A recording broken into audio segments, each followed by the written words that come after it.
Nasa 6,000 pang dayuhan na dating nagtatrabaho sa Philippine Offshore Gaming Operators o POGO ang inaasahang lalabas ng bansa bago matapos ang Disyembre.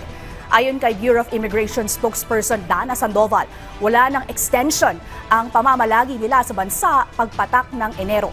Ay otomatiko na silang blacklisted kung hindi pa sila aalis ng Pilipinas. Sabi naman ng BI, sa 33,000 na mga dayuhang nagtrabaho sa POGO, nasa 21,000 ang nag-downgrade ng kanilang visa at marami ang kusang lumabas ng Pilipinas para naman sa ilan sa kanila na nagkaroon na ng pamilya sa Pilipinas. Papayagan naman silang makabalik ng bansa basta maayos nila ang kanilang dokumento at sumunod sa tamang proseso.